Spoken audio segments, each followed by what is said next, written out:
Yeah, please go ahead. Good evening, friends, and welcome again to a session. We have it on every Saturday evening, 7 to 8:30.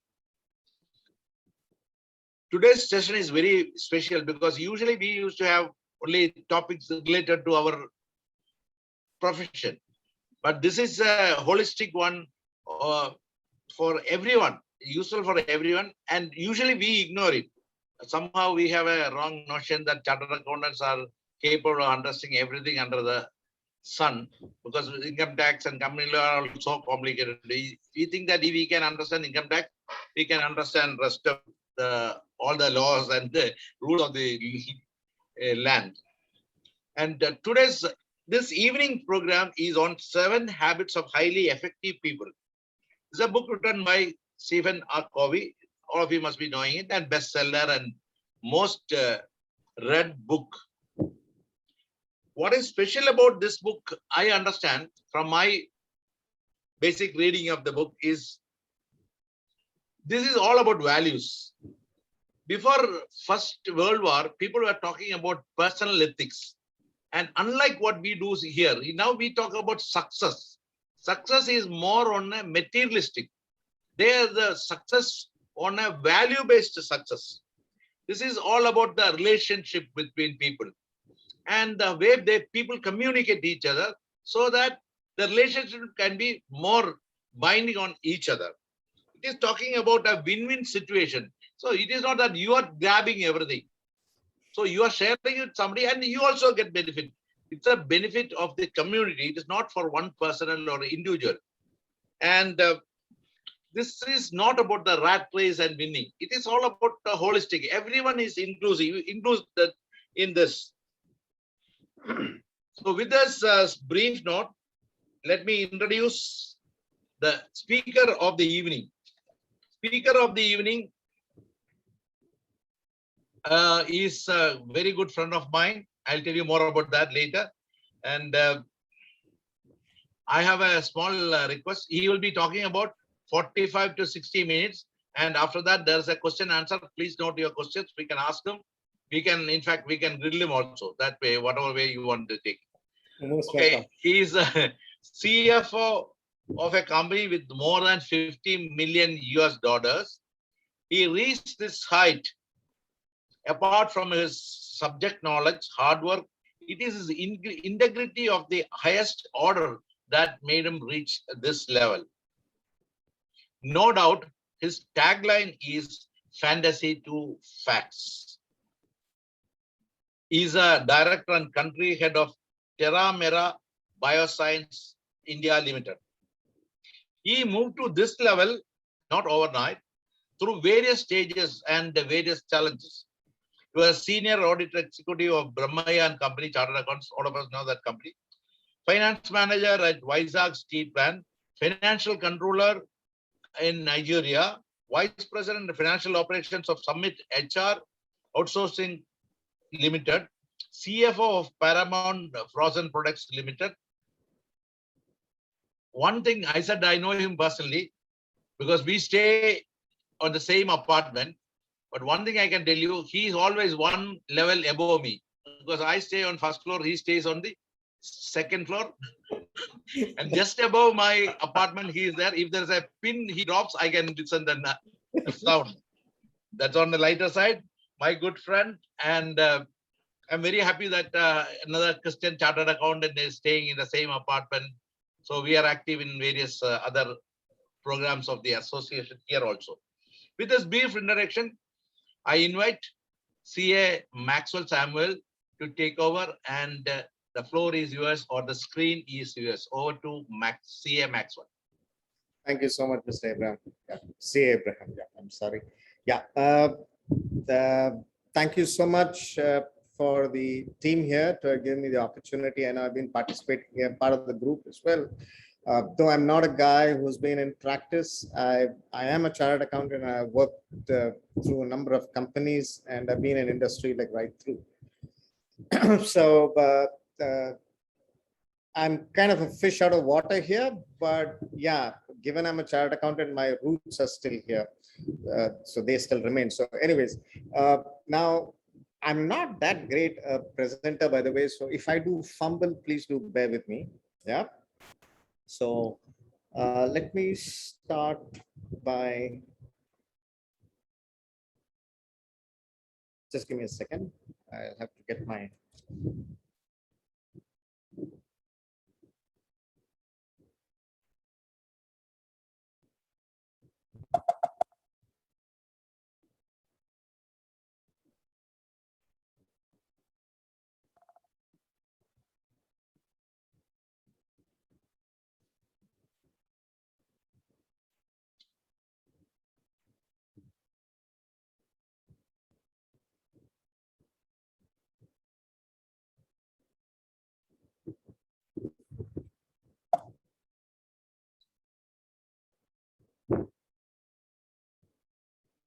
can you all see my screen now?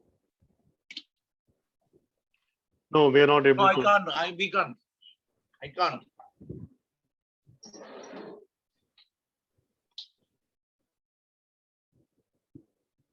What's happening?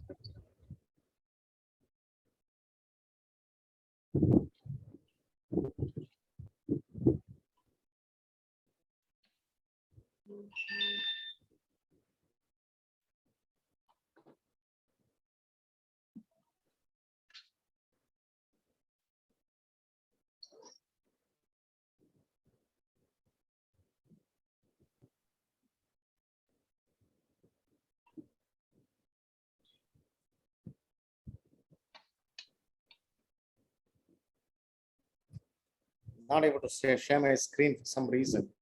No. What you do is that Ask your daughter. She must be knowing. One participant no, the can best share. you open the PPT, then click Yeah. the button at the bottom share screen. Open the PPT first. Okay, right? Yeah. So the PPT is open. Yes. Then click the button at the bottom share screen. Green. Then it will open. Then you click the PPT. Then it automatically gets shared. And then say share.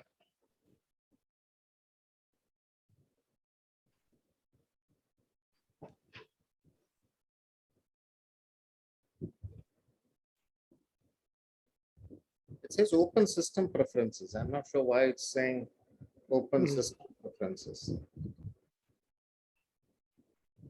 That's why I'm not able to understand why. Is it? I mean, can you? Email or WhatsApp me your PPT? I'll try to share it for you. Yeah, that's the point. Give me a second. My daughters are not here. Otherwise, I would have sent them. Same thing here. Same thing here. My daughter is downstairs. Otherwise, I could have done that right away. So sorry about the delay, but please bear with me. Yeah. Your email, Mr. Ravindran? John Ravindran at yahoo.com. JOHNRAVINDRAN. John Ravindran at yahoo.com.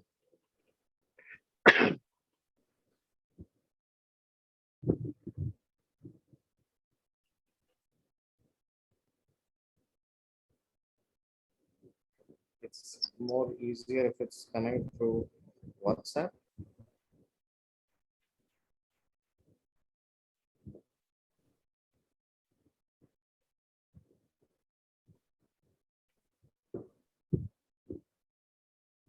Okay, I got it in WhatsApp. Let me just try to. Check if it has come fully.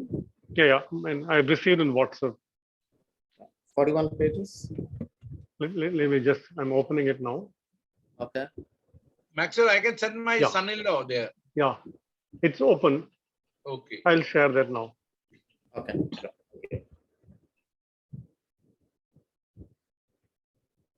It's a little bit interactive, so you'll have to press it, share it one by one. Yeah. No problem. Whenever you say I can move, Yeah. I'll do that. Okay. You can start. Yeah. So, I mean, to start off, so anyway, thanks for bearing with me. Like I said, I'm not tech savvy, but yeah, we are back. So, yeah. Now, what I'm going to try and do is, unlike most of the other sessions, there may be some parts of it where I'd like to make this a little bit more sort of interactive. So I'd like people to even participate in the entire presentation as well, right? So just to start off, yes, Mr. Ramdan, you can click, you can go forward. Yeah. So I'll start with basically ask you all a question. What is a habit? So would anyone just give a quick thought from their view, what you think is a habit in your mind? What do you practice daily? Your actions, daily actions. Perfect. Okay, good. So with that, I'll start off. So a habit, anyway, so what I'm going to do here is to explain to you a habit in two perspectives, from two perspectives. Point number one, so habit actually has three parts to it. The first being knowledge. Knowledge is basically what to, why to. The second is skills, which is basically how to. And when I say what to, why to, is basically you should know what to do and why to do it, and the procedure and process and all. But for each of those aspects of knowledge, you need to obviously have some skills. It could be software related. It could be, let's say, the ability to possibly drive a car or whatever. So having a skill, that is basically how to. Yeah, next. And the third aspect is basically, after you know these two, you must have something called the desire. You must have the desire to do it. Without desire, then you will not be able to do, you basically don't have a habit. So habit basically comprises these three aspects. You should have the knowledge, you should have the skills, and you should have the good desire. If you don't have either of these three, then there is no habit at all. The second aspect is something called a habit, and I call it a habit loop. I think, Mr. Ravindran, you're going a little too fast. If you can come back. Yeah. So a habit loop. So what is a habit loop? Yeah, we can go forward. One by one, Mr. Sorry. Yeah. So habits are formed over time, usually without our conscious intent allowing them to become ingrained, right? So this is something which happens at the back of our mind. And as we go forward, when you see more of those things, yeah, we can click forward, Mr. Yeah. Habits are formed when the brain links behavior or a routine to a cue trigger, usually associated with a reward. Here you'll remember I've not used the word punishment, because obviously if we know that at the end of the tunnel there is going to be a punishment, we're not going to venture into it. Only if you know that there's going to be a pot of gold, then we're going to go and run behind it, right? Yes, Mr. Yeah. So the habit loop. So what happens is, normally there would be a trigger. Something will set off. Maybe there is a project that lands on your desk. Maybe you receive a new client. And the minute you receive a new client, you need to start doing XYZ things. So your brain immediately starts to identify that you need to then associate XYZ activities when along with that. And at the end of completing that, you know that there's always a reward. So in all of our work we do, there's obviously some revenue going to come out of it. There's some business going to come out of it, whatever, there is a reward. So again, there is a habit which starts to develop. There is a trigger. Based on the trigger, we get into a routine. And based on that, we know that there's going to be a reward at the end. So that's why we get into a routine. Let's take this example that I have next. So if you see here, this is a little mouse. And the end of the path here is actually a piece of chocolate. So what happens is, for the mouse, if let's say you click your fingers and the mouse starts to run forward, and you put a chocolate at the end, the mouse goes there, eats a chocolate. The second time you click the finger, the mouse already starts to recall that, yeah, the last time they did this, I'm now going to get a chocolate, right? So this becomes a kind of a routine afterwards. So that is also something called a habit, right? Now, having said these two aspects, I'll jump into what are the 7 habits that Stephen Covey talks about. Yeah. So the 7 habits are basically these 7. I will go into next few slides to tell you how these things get packaged and how we need to deliver these 7 habits, basically. So the first one is to be proactive. The second one is beginning with the end in mind. Put first things first. Oh, and the bottom here has gone away. Mr. Ravindran, if you have to. Oh, I'm able to see. Okay. I think the rest are not able to see it. Anyway, think win-win.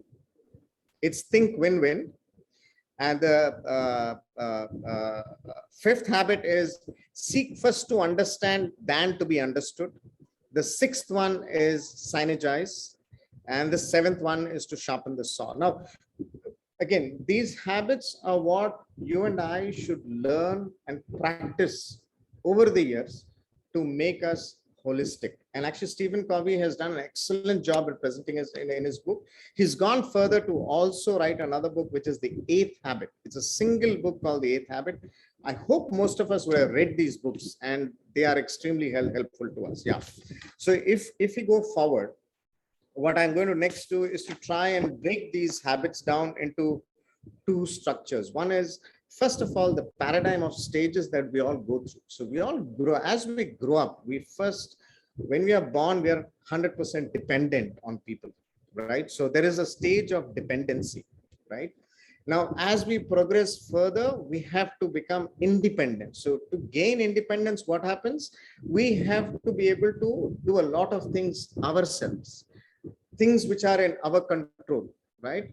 Once we are able to master that, then we gain independence. So you can see on the right side, the kind of an image. So there's a dependent conformer, independent achiever. So when you and I can do assignments or jobs and are able to complete them, right, then we become independent achievers.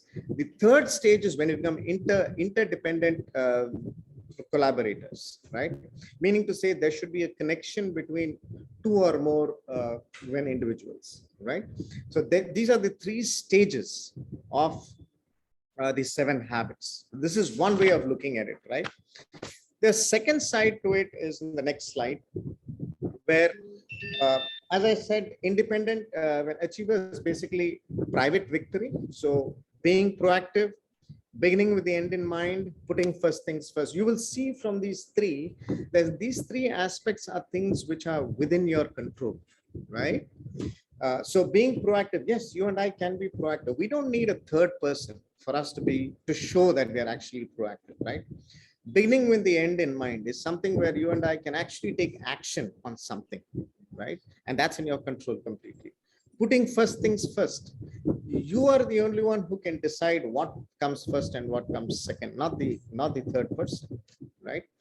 Public victory is where you go into a mode where you need to depend on other people. You need to interact with other people. You need to collaborate with other people. We are talking about teams basically here, yeah. So if you look at the 4th habit, think win-win, right? So it should be a mutually beneficial solutions, right? Seek first to understand, then to be understood. Yeah. So here again, we're talking about it needs 2 people. So think win-win needs 2 people. Seek first to understand, then to be understood needs 2 people. Synergize. So basically, even that requires 2 people. You need to synergize efforts. You need to synergize skills. You need to synergize knowledge. So everywhere you're talking about more than 1 person, right? So that is where public victory is. And again here, so what Stephen Covey is trying to do is to explain to us about this private victory and the public victory. And you must be able to cross the border, achieve those 2. And only when you're able to do that is where you're able to be a holistic person, right? Last but not the least, and that is the most important in this entire thing that he has spoken about, is basically renewal. Renewal is basically to refresh yourself. Here he uses the word sharpen the saw. And as we go forward, I will explain to you more and more about sharpen the saw. Sharpen the saw is a very, very critical element. Each of us needs to, for example, even from our work, you need to take time off every now and then. You need to, go on a vacation, right? You need to have time with the family. You need to watch a movie. You need to read the news. You need to have time off from what your focus is, right? Otherwise, you're never going to be able to retain that private victory or that public victory. Yeah. So now, after I've explained to you these 2 paradigms, right? Now we will look at the 7 habits in a different perspective. Now you will see here how I very clearly demarcated this. You'll see you start with dependence, where you're a dependent child, right? But as you grow, you're able to then achieve the first 3 habits, which is being proactive, begin with the end in mind, first things first. These are all in your control. You grow with it. You're nurtured through your parents, through your church, for example. All these aspects will help you there, and you're able to then gain private victory for yourself. Yeah. Control over yourself, and you become a strong individual, right? That makes you independent. You're then ready for the next level, which is a public victory. And public victory, you start off with the relationships with people, with external people. And there you have basically think when stand first before you are understood, and then you synergize, and then you get interdependent. You're able to achieve that. If you're able to achieve these three habits, the next three habits, which is habit 4, 5, and 6, you're then a full-fledged individual. But to ensure you're able to retain these two, you need to get to habit 7, which is sharpen the saw. Yeah. So let's get down to what is habit number 1. Habit 1 is basically to be proactive. Yeah. Now, to be proactive, I'm just going to take you all through again a small thing, right? So you know that for every small project that you do, or like I explained at the starting, a habit itself, for a habit, you need a trigger. You need something to start. You need a client to come to your office, and then you say, okay, now I got to do this. I need to file his income tax returns. Okay, let me ask him this question. So you start that off, right? Now, again, there are various other positive situations, negative situations in life. The question is, for every stimulus and trigger, what happens? How do you respond? That is what we see in the next image. Yeah, so our response could be 2. You could react to a trigger, or you could respond to a trigger. So again, many times you would come across these situations when somebody, how can you say? I mean, if someone says negatively about you, right? Or let's say you're working in an organization and your boss shouts at you. So what would you have done? You can react to it. You can get very upset and your whole day is a mess. Yeah. Or you can respond to it. Respond is what we are talking about here, which is being proactive, which is what Stephen Covey also talks about. He's saying, do not react. If you react, then you're being reactive. But now we require to be proactive, which is to be able to respond. When you start to inculcate that as a habit, to respond to every situation, what actually is happening is you're actually exercising your freedom to choose. Yeah. Now, freedom to choose. When you actually exercise your freedom to choose, basically what happens is there is a self-awareness you can create among yourselves. There is your imagination can be brought into it. Yeah. Your conscience, go according to your conscience, right? You use your own independent will as well, right? So these are all the things that you will consider when you are or have the opportunity to choose, right? So you should always ensure you use your freedom to choose. Do not react to a situation. So sometimes it's never very even easy at all. And I mean, very easy for me to put it in this presentation and tell you all about it. But I know that's never an easy situation, but that's something we got to learn, right? Let's go to the next one. So when I talk about react and respond, yeah, let's talk about what are the things you can control versus what are the things you cannot control. And why am I talking about that? Is when you react and when you respond, you got to think of these things. So things you can't control or change. So let's say other people. So if another person is going to think bad about you, if it's going to rain, it's too sunny otherwise, things you did wrong in the past, how did people treat me, or there is homework, you're a school going, there's homework being given by the school to the children. Can you control that? You cannot control. So you cannot control what the other person is doing. You cannot control the environment around you. Yeah. But things you can control are your attitude, your mood, your reaction. How do I treat people? How do I react to people? Right. So being a Christian, that's what we all learn, right? How do we treat me? How can I be different from that other person? These are things we try to practice. Correct? So that's what is the part when we talk about being proactive. Now, again, proactive, reactive, yet another perspective. Now, this is a very interesting thing. Now, based on the earlier side of things you can control, things you cannot control. So assume the things you cannot control are basically a kind of the circle, which is the outer circle. Things which you can control is basically the circle of influence or the inner circle, right? In these two given images, you can see the proactive focus and the reactive focus. So what happens? In the proactive focus, you focus on the things that you can control. Automatically, what happens? The circle in the middle becomes larger. The outer circle becomes smaller. So what basically is happening is the problems or the situation, the negatives around you are actually becoming smaller and smaller. It's only because of you're being more proactive. You're able to control, manage the things that are in your control versus you focusing on the things that are outside of your control. Right? This is a very important aspect in being proactive, right? So we have to always continuously focus on the inner circle, which is the circle of influence, things that you can control, you have control over versus things you don't have control over. Yeah. Yeah. So the next habit is begin with the end in mind. Yeah. What does this mean? Begin with the end in mind. Begin with the end in mind.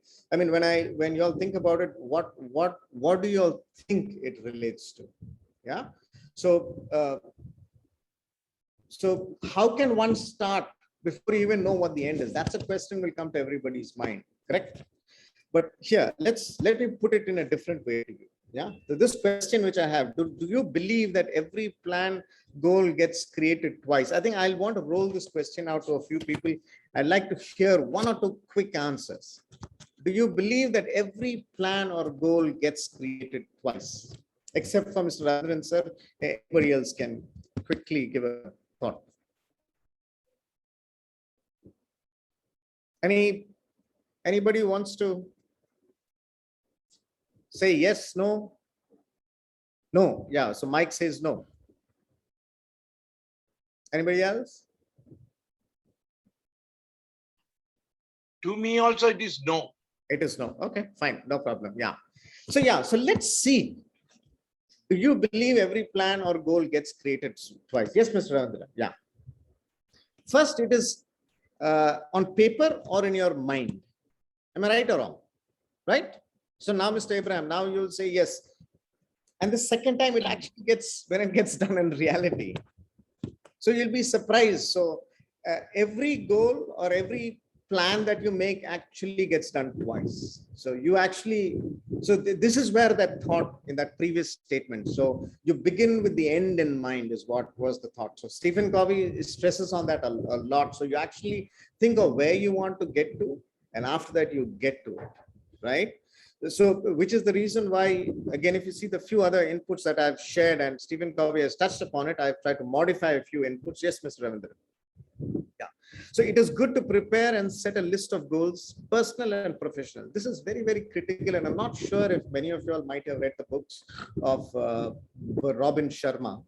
So Robin Sharma focuses a lot on setting goals. So he even sets, I mean, a kind of a stage for you to plan your work day itself. Every single work day, every morning you start, so you have certain time to basically plan for your day, and then you ensure you pray if you want to like meditate, you exercise, and a couple of things like that. But so he gives us a lot of tips on those aspects, right? So it's very, very important that we all prepare and set ourselves a list of goals. Identify your roles and goals. Most important after that is to believe in yourself. Believe in yourself that you will actually be able to achieve your goals. Without that, there is no point making a plan at all, right? Now I'll give you a quick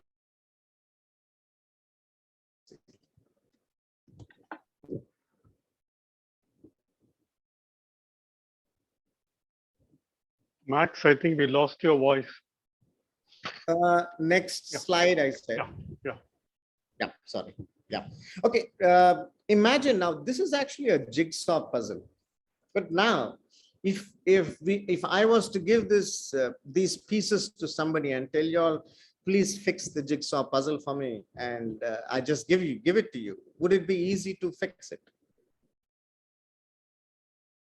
Yes, no, quickly. No. No, at all. Yeah, so that's basically the point here. So without knowing the final result of what you expect out of the jigsaw puzzle, you cannot fix it. Now let's consider the next slide that I'm going to show you. Now, what if I gave you this picture first and then I gave you the jigsaw puzzle? Now you would say, yes, you can fix the puzzle? Yes. Yes. Perfect. So that's basically the point that Stephen Covey is trying to stress on in that particular habit, where he says, begin with the end in mind. Yeah. So let's look at third habit from here. Yeah. Put first things first. So here he's talking obviously about prioritizing, right? So you have to always prioritize things. Now you can see this here. So I spend my time on things that are most important. This means I say no to things I should not do. I set priorities, make a schedule, and follow my plan. I am organized. Yeah. What does this remind you about? Quickly, any tips or things people use or have used in setting your priorities? Anybody? I set priorities, make sure you're following. How do you all set priorities? It's the next question. Yeah. So everybody does set priorities. Yeah. But how do you all set priorities? That day's need only. That On day's need. Sorry? need, that day's need, that at the last minute, what is required? That's all. So Not what is urgent? what is So urgent. to help you rephrase it then. So what is urgent is what you would basically, that using that you'd start to prioritize, right? So yeah, so let's look at the next slide then. Yeah. I think this is something you all would have seen sometime in your profession or in your work. Somewhere you would have come across this, but I think it's just that not many of us use it or try to look at it, right? So again, using your words, Mr. Abraham, yes, you're absolutely right. So urgent, that's what we typically happen to focus on and look at. So if you look at this thing, you actually have 4 quadrants. They call it the time management matrix. Quadrant 1 is anything which is very important and urgent. So it's like a crisis, pressing problem, deadline driven project. There's no chance you cannot avoid it, right? The second quadrant is important but not urgent. Yeah, prevention, PCAG, any software development things you want to do. You're putting some tracker in place. You're preparing a list of all your clients you need to write to, and for the upcoming income tax filings or for the audit closures or whatever it is, right? The third one is not important, but very, very when urgent. You received the guy has come to cut off the electricity at your building. Then what do you do, right? So some of those things. Quadrant 4 is things which are really not important, but more waste of time.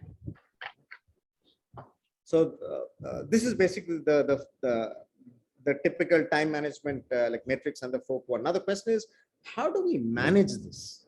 That becomes more important. Now I'm stepping outside of what Stephen Covey has tried to this thing, but yeah, typically this is how we manage it today. Am I right? So quadrant 1, important and urgent, that is. Yes.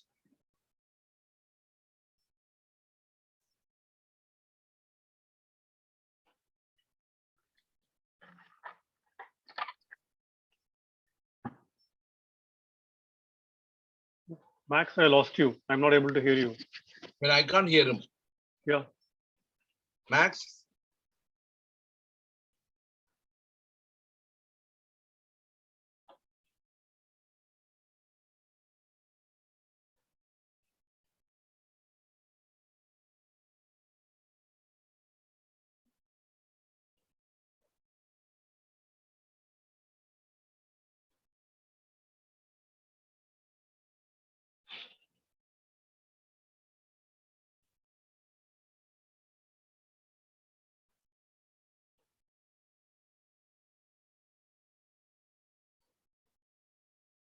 Max?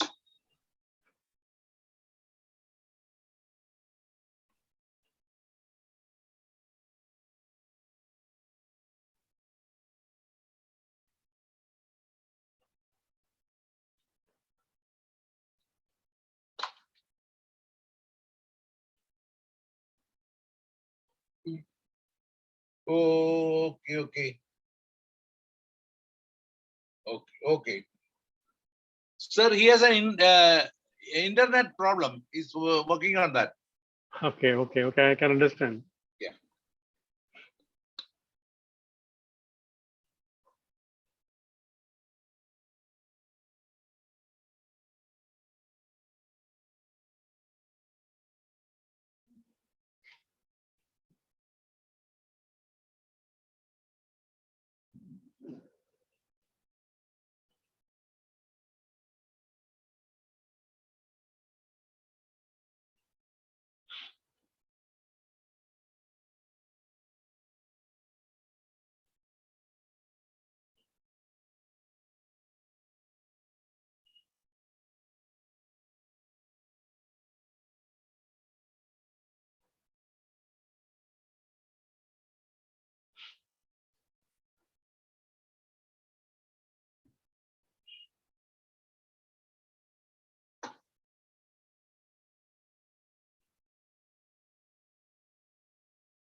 I think Mr. Max is now joined. Internet problem. Mm. I'll see you. Sorry, can you hear me now? Yeah, we Yeah, can. yes. Sorry, yes, okay. Yeah, so I was just asking this question. So in your mind, how do you think we should actually be managing this? Typically, normally we manage 80% time goes into quadrant one, basically jobs which are important and very urgent. But what is the ideal way? Any inputs, quick inputs? Sorry?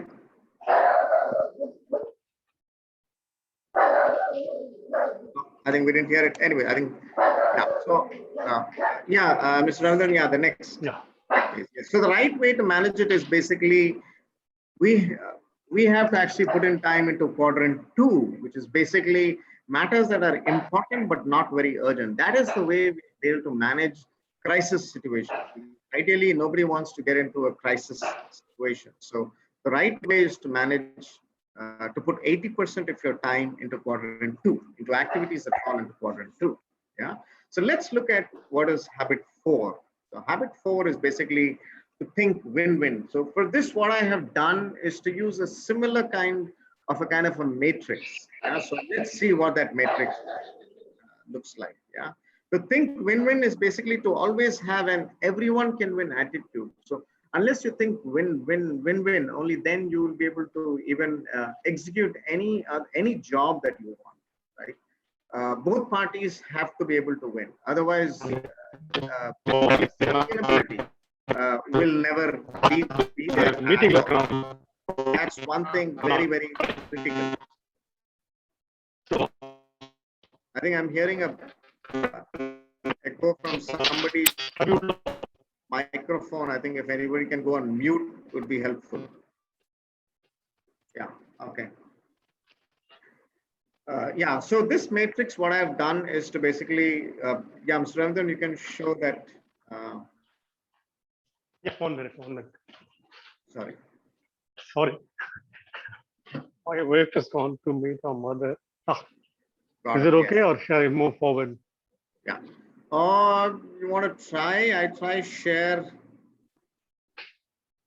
from my end. You're okay. Fine. Okay, fine. Yeah. Yeah. So in this, you can see the similar kind of a matrix where I put I win, I lose at the top, and you win, you lose by the side. But you'll see the best option here is quadrant 1, where it is a you win, I win, where it's like kind of a buffet, right?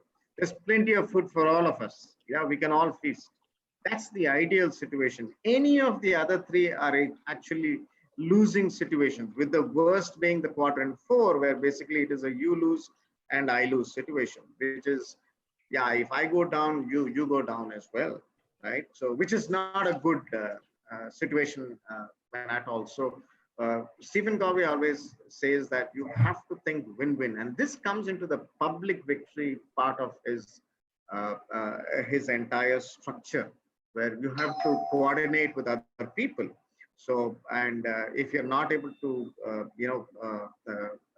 ensure you're able to meet at a proper point between the two, then you basically lose, right? So let's look at what is habit 5, which is seek first to understand than to be understood. So what does this mean in your mind as such? So it's basically here, as you would say, it's basically more of listening skills, right?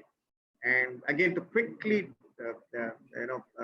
prompt all of you, I hope all of you should possibly have heard that the word leadership, if you use it as a kind of an acronym, the alphabet L, the very first alphabet L, actually relates to listening. And unless a leader is a person who can listen well, he would fail, right? So what I'm going to do is I'm going to take us through a quick activity here, and I'd like people to respond quickly in the essence of time, of course. So let's see the first activity, yeah? And please, you have to use this point of, you have to use your listening skills. So here the question is, what 3 numbers add up to 12? A quick answer from anybody, please. 7 plus 5, 3, 3. What 3 numbers add up to 12?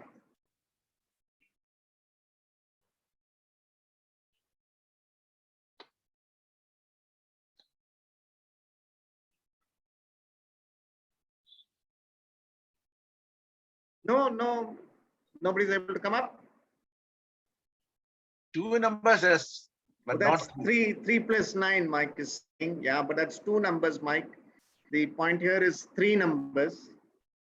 Okay, so Nothing. let's see the answer. Nothing. Yeah.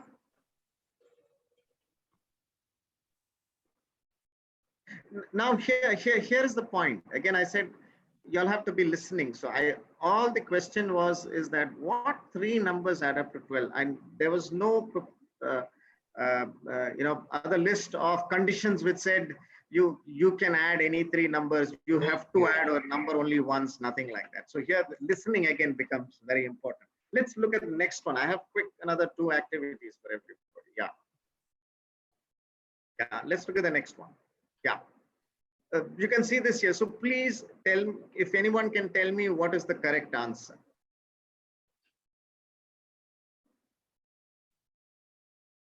that. Is 3, 3. Yep, I think someone can even put it in the chat box if you want.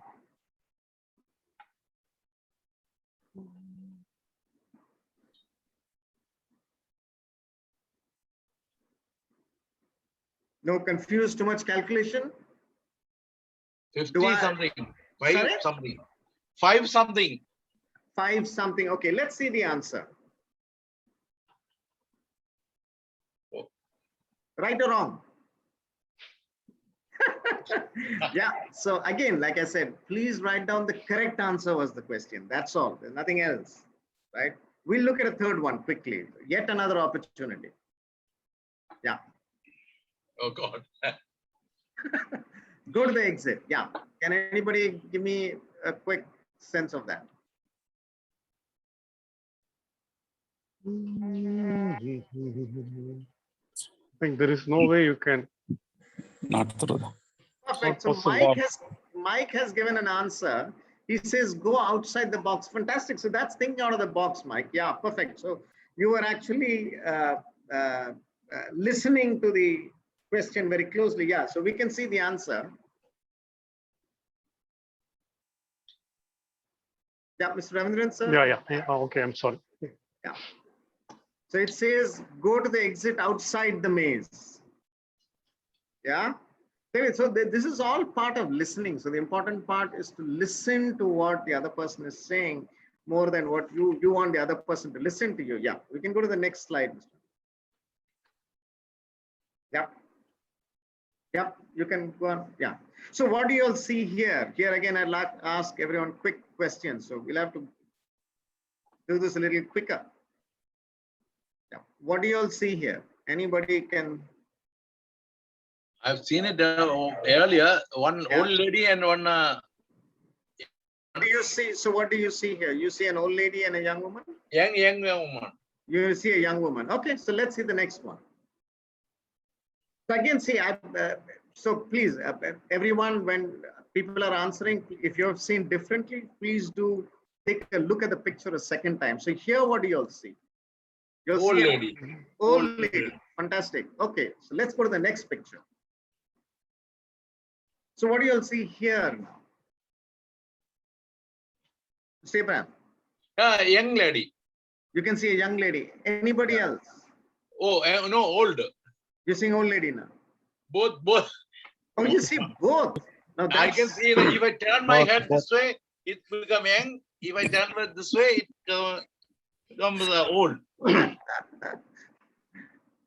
You're a very interesting person, Mr. Abraham, that you're able to see both in one single woman. Anyways, so let's go to the next slide. Yeah, but again, yes, the point here is that different people will see things differently. And unless you listen to their voice, only then you and I will be able to see what they are able to actually observe in that situation. So there may be any kind of a situation that you're faced with, and it's more than 2 people who are more than 1 person who's involved in that. You have to listen to the other person's opinion. Without listening to the other person's opinion, you will not be able to appreciate his or her observation, right? So again, here, when you talk, you are only repeating what you already know. But if you listen, you may learn something new. So it's very, very important to actually listen to people. Yeah. I'll stress a little bit more on listening because that's a very, very important aspect for all of us. Yeah. So yes, Mr. Ranjan, you can. So what is listening? So typically there are 5 types of listening. Yeah. So the first is pseudo listening. Yes, Mr. Ranjan, you can click on the other side. Yeah. So pseudo listening is basically ignoring. So basically what happens there is you're not really listening at all, right?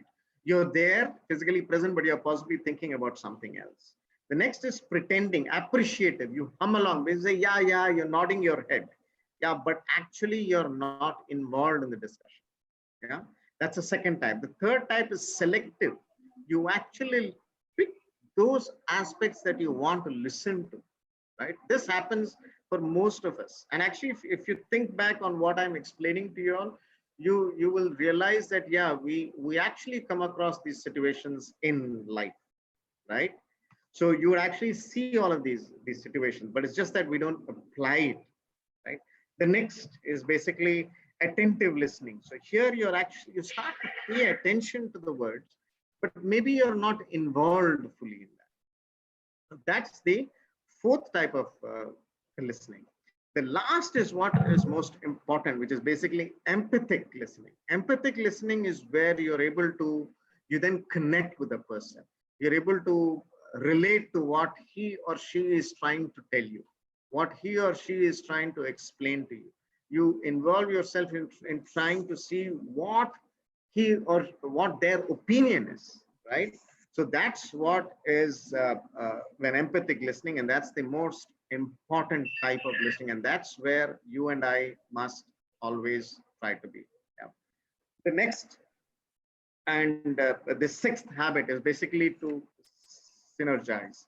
So let's see, what does synergize actually mean? Synergize actually here, the context again, as I said at the start of the session, was these 3 habits, that's 4, 5, and 6, involves more than one person. Yeah. So here we have to synergize, means we have to connect, collaborate, work as a team, work with more people, not just yourself individually. So here in this picture, what do you all see? I mean, what went wrong here? So you'll see on the left-hand side, these workers are trying to lay the railroad tracks, and you will see the disconnection between the two, as a result of which you'll see how the tracks are laid out. On the right side, you have the picture, you actually have an image of these 2 people who are rowing a boat, but you'll see they are both rowing in the opposite direction. And if this happens in life, then what happens? So then a project or any activity will not go in the right path, right? So here is where collaboration, working as a team, working as a group becomes very, very important. Yeah. So let's see what is a group and what is a team. Yeah. Again, in every organization, whether it's as a professional or while you're in industry, this becomes very, very important. Group, what is a group and what is a team? A group also has common interests. There are goals, there are responsibilities, all that gets said.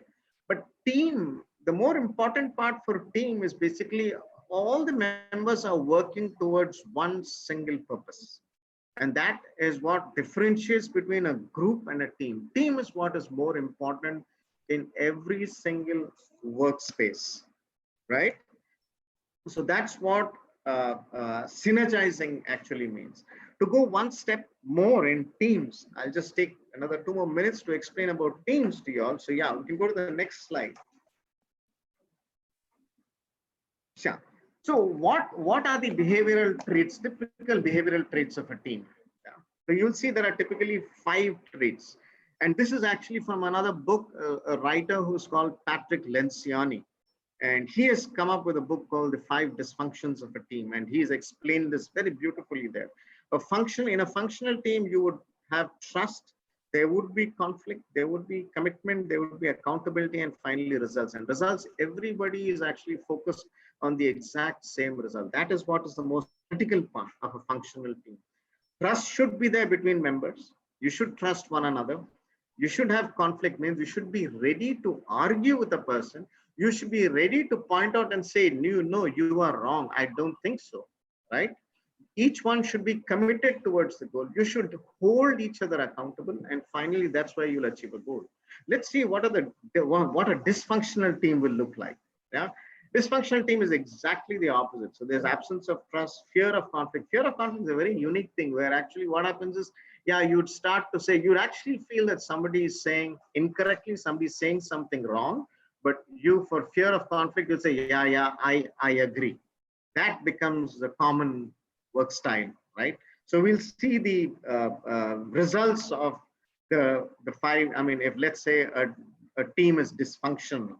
Yes, Mr. Ravindra. Yeah, you can just go back once, step back. Yeah. So you'll see. So if there's a dysfunctional team, what happens is there becomes invulnerability, artificial harmony in case of fear of conflict, lack of commitment, ambiguity. So you don't understand what your role and contribution is going to be. Low standards of the team, obviously, because there's no accountability. You don't have the guts to hold the other person accountable, right? Status and egos will come into play. So let's now get to the very last aspect, which is the seventh habit, which is again the most critical. And if you and I don't focus on this, then we will fail. In all the 6 habits actually become like a failure, right? So let's go to this next one. Now, I'm not sure if you can play this YouTube video, Mr. Anand. Do you want to see if you can play it? Just trying. Can you see? Are you able to see this? No. You're not able to see this, is it? No. Just a minute. Just a minute.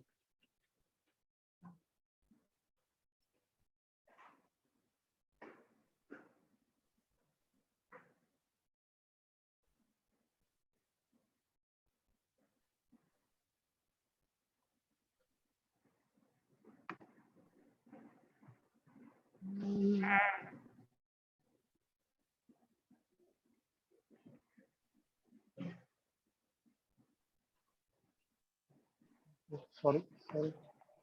It's not playing. Just a minute. Just a minute. Okay.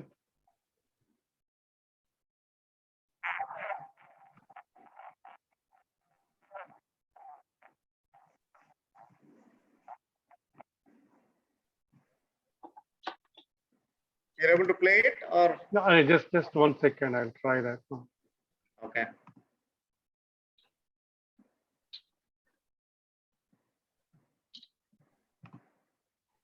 Are you able to see the screen now?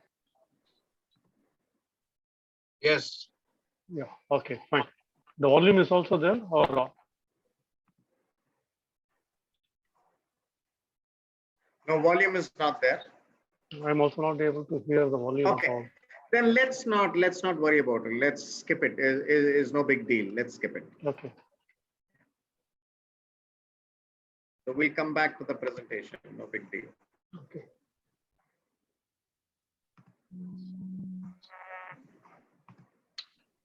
Yeah, I think I've Yeah, been wonderful. able to. You go. Yeah. Go ahead. Go ahead.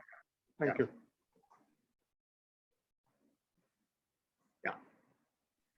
Yeah, so I'm coming to the last part. So actually the video, unfortunately, we're not able to see it, but it's about a woodcutter who actually tries to cut, he's basically cutting wood for his master, but he's able to cut first day X number of trees. The second day it keeps coming down day by day, but his master's putting pressure on him and it's only reducing.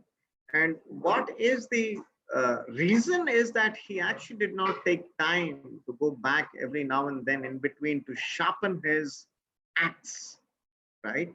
And if he had done that, he would have been able to sustain the number of trees that he was able to cut every day. So which is what was the mistake. So anyway, so that's basically what sharpening the saw means. And in our situation, and what Stephen Covey educates us about is basically, he talks about 4 dimensions of the renewal or sharpening the saw, which is basically physical, social, mental, and spiritual. Physical, obviously, is you have to exercise, you have to,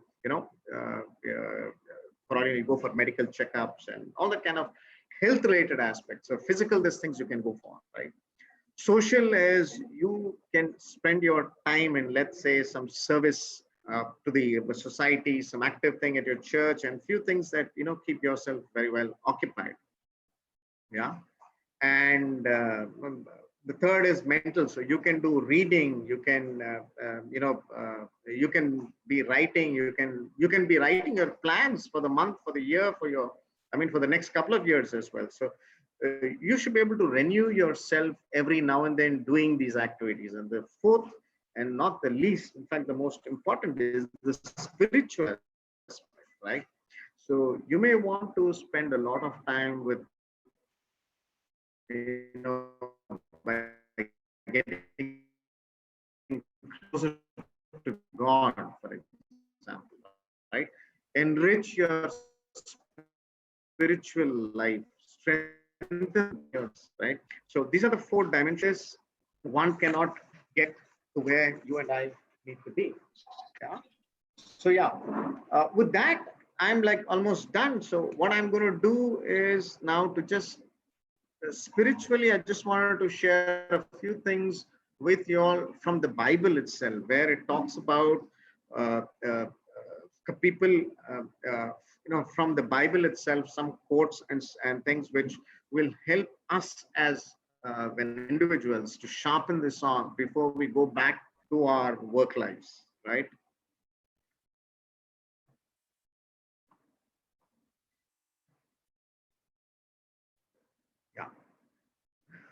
This is a very important aspect. So if you remember in the presentation, I gave you all one slide where you talk about private victory, public victory. So public victory is where you're interacting with the world outside, and there's more than one person then involved. And many a times you'll find people say, yes, I'm a success in public life, but that is never an excuse for failure in family life. Because you see many such people who have been very successful in public life are actually failures as far as it comes to family. And that is never an excuse. You cannot say that, yeah, no, I was busy there, so that's why I failed here, right?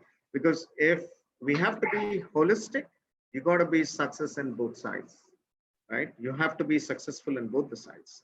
So let's take David, for example. So David, if you would see, he was the head of the nation, but he was also responsible. He was the head of his family. And after every public, calling where he performed, so let's say he went out to war, he came back, but he again, he blessed his household. He spent time with them, right?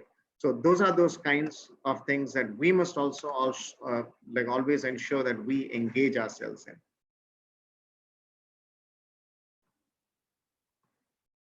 Yeah. Now, how can we bless our family? So one can bless his or her family by, in these various, these are all things I've just picked up as, things I've learned over the, months and years of reading the Bible. I've just picked up a few things, but there could be more. So I'm just trying to share a few thoughts from my side. So how could one bless his or her families? By being a role model to his children and the other members, being a responsible and kind head of the family, being a supportive and loving father, husband, and son to his parents, being an encouraging and inspiring leader to his household, being a prayerful person and providing spiritual nurturing to his children through family, prayers, Bible reading, worship, etc. Being a man of integrity. These are all ways a person can contribute, right? Some more when inputs. Deliverance from sin. Now we all pray to God, right? But what do we pray for? Yeah. One very important thing is deliverance from sin. Yeah. Yes, Lord, the Lord will deliver us from captivity of sin, and Satan will clothe us with the garment of salvation and robe of righteousness. That we all believe. Yeah. We all know that. But the question is, how do we work on that? How do we ensure that, yes, this thing is happening in our lives? Yeah. I picked a quote from the book in Ephesians. And here you will see in that particular chapter, it's basically talks about the armor of God. I'm sure most of us would have read about that. It says, put on the armor of God so that you may be able to stand strong against sin. That's the most important aspect. Are we under the captivity of sin or Satan, right? We should ensure we are always working on our strength, that we are able to put on the armor of God. And the only way to be able to get that is to basically read the Bible, because the word of God is there for us to basically read and to strengthen our faith and belief in God. Yeah. And you'll see this point, which I've also learned from the Bible. Today, we are his temple.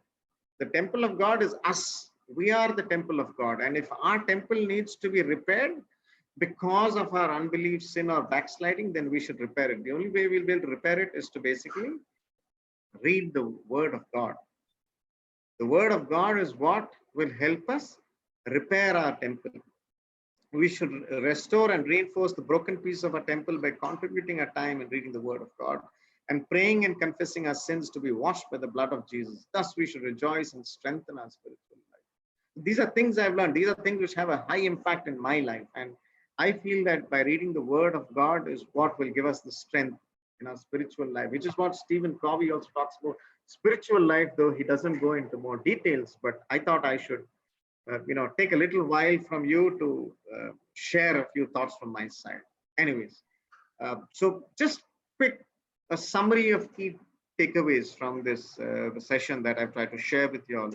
You would remember the words dependence, independence, and interdependence, right? And moving through that, basically you have the 7 habits, which is being proactive is the very first one.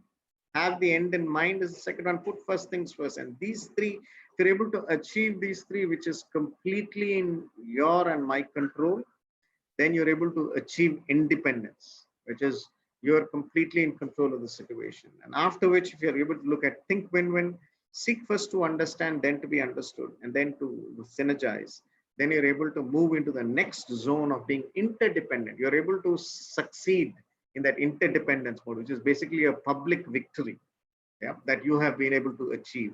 And after which, never to forget, you have to always continue to sharpen the saw. And this is the most important, because otherwise you tend to lose, right?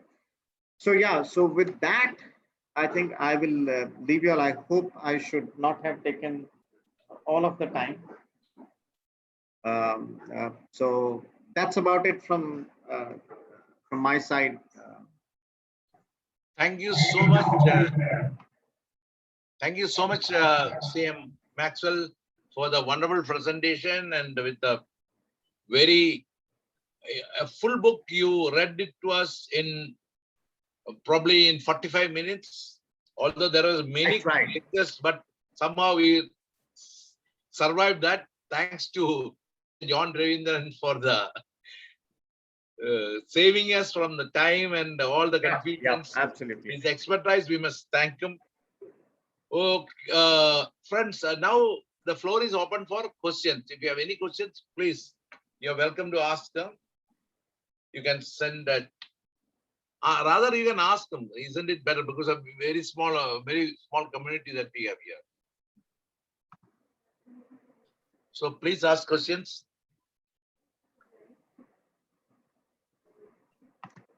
I guess I must have put a few people to sleep, I guess. So that's No. So on their behalf, I'll ask you a question. Sure. Yeah, see, you are talking about the listening. See, this is something very difficult. Even as a student also. See, as a student, when all of us are chartered accountants, we know listening to income tax, somebody's teaching, and so what is in our mind? Our mind is how I can pass the exam.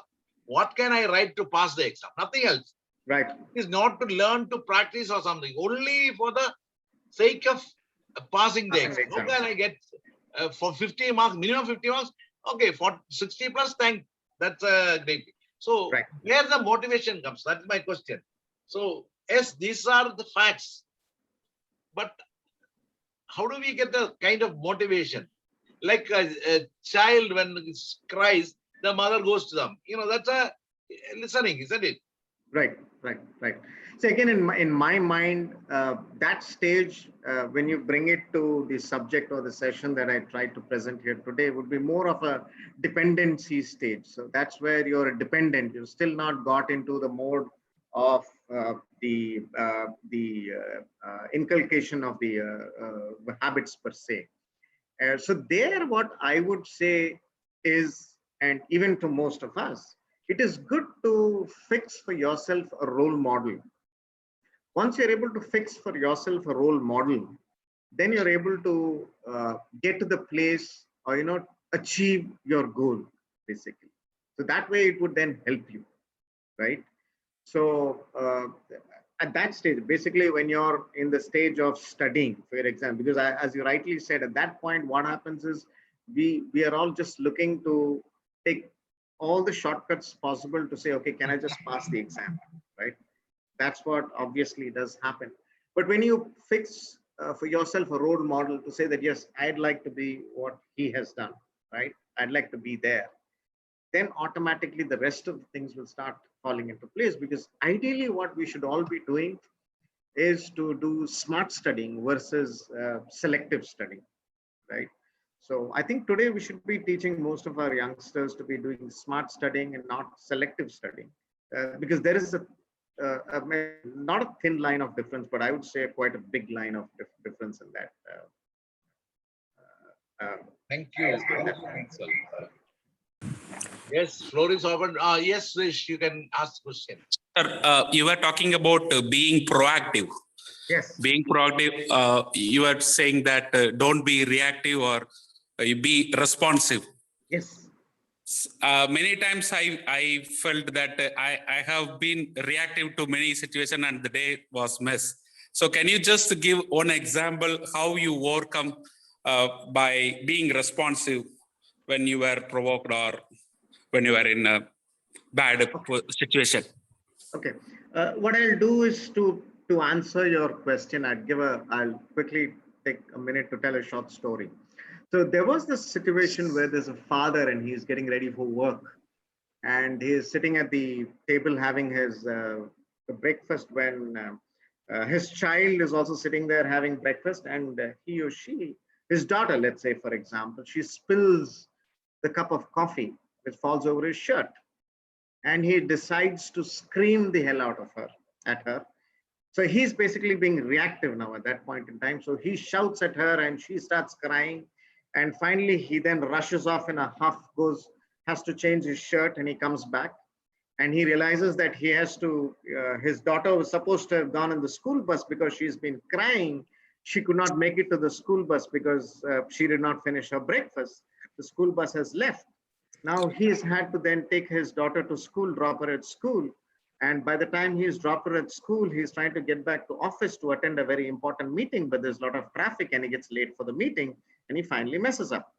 Now that's where is the situation where he was reactive, and actually it caused, you see the chain reaction is all negative, negative, negative, negative. Versus let's take a very, the ideal situation where, let's say, what he should have done was to say, yeah, it's no problem, my child, it was a mistake. I mean, it can happen to everybody, like, not to worry. And he just goes back. The child would have not cried. She would have been all right. By the time he's gone, changed his shirt and come back, she would have caught her bus, gone to school. He would have taken him, he himself would have gone to office, met up with a meeting. So the point here I'm trying to make is, don't react to a situation immediately, very spontaneously. You have to take a few moments to think it through, digest it, and then respond to the situation. That's the only point. That's the point. And if you remember from my presentation, I said it gives you the opportunity to choose. So you're the only one who has the freedom to choose. Yeah.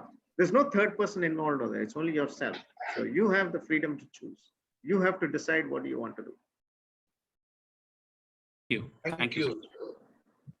So floor is again open.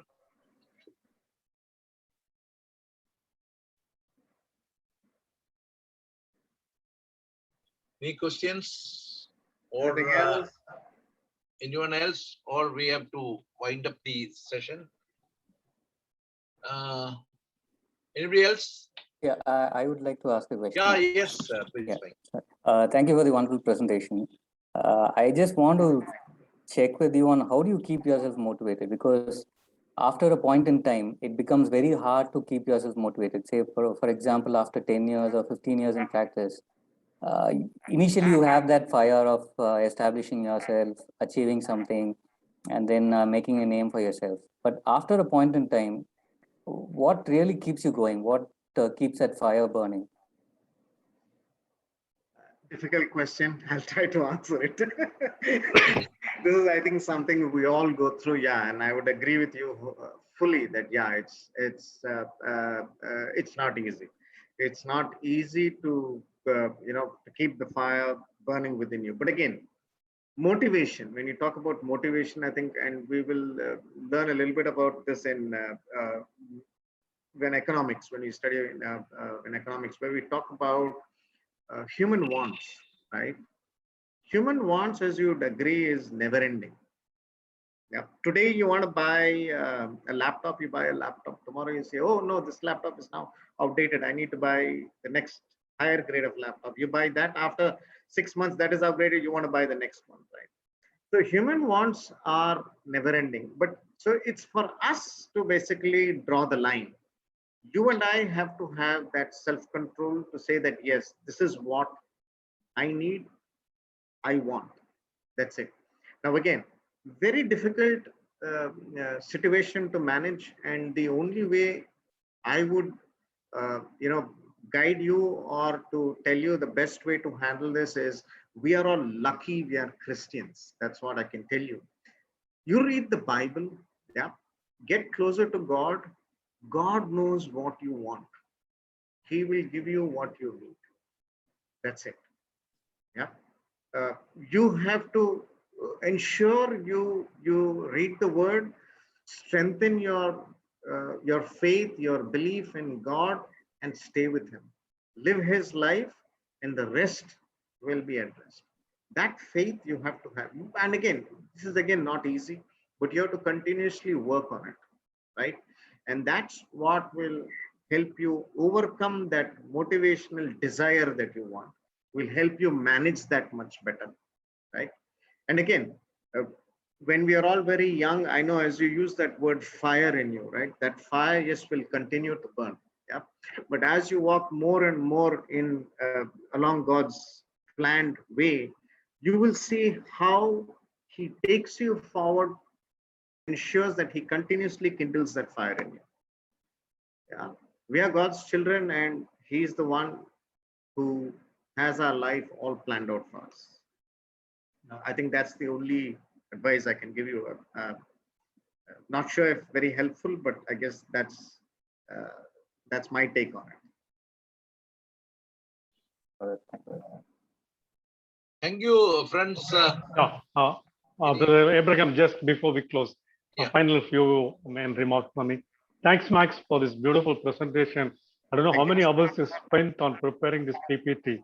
So extensively, so beautifully done. Thank you so much.